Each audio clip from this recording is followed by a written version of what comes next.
Welcome back. We're talking about controlling Lassa fever, and we are with Dr. Oko.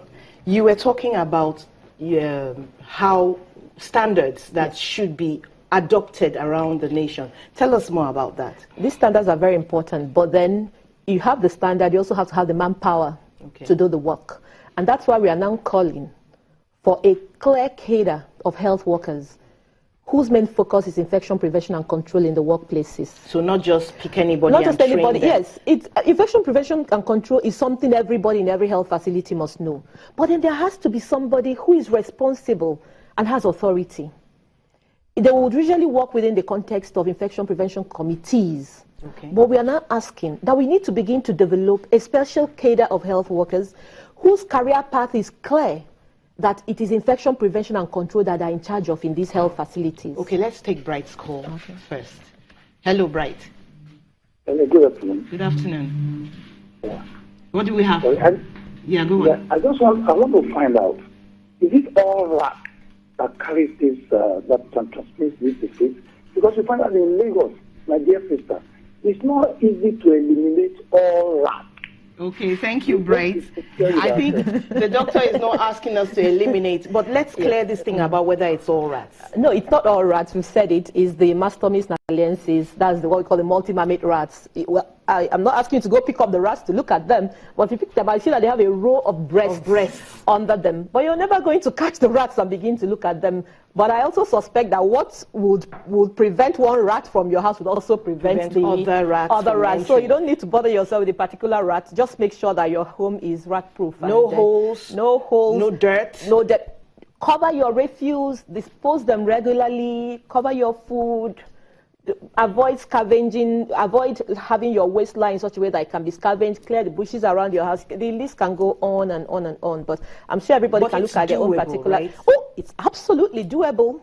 Look at your homes, make sure your doors that are flush with the floor. If you have holes on your door, look for something to make it flush. Keep your environments clean. I can't prescribe any particular way to go about it. All I do know is that everybody can look at their own environment and okay, look at that environment, for example. That's a road.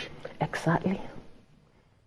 And those are shops. Mm-hmm. Some people sleep in those shops. Exactly. This is the kind of thing you're talking about, isn't it? I mean, even if it wasn't Lassa fever, this is unacceptable. It is unacceptable by every standard.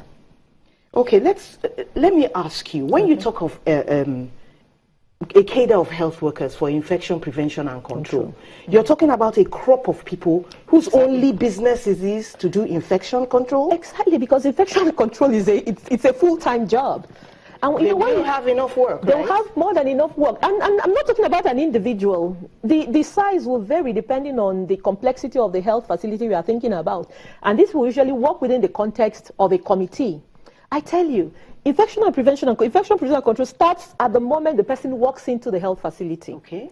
Somebody needs to have taken a decision ahead of time that in our outpatient department, this is the spacing between patients.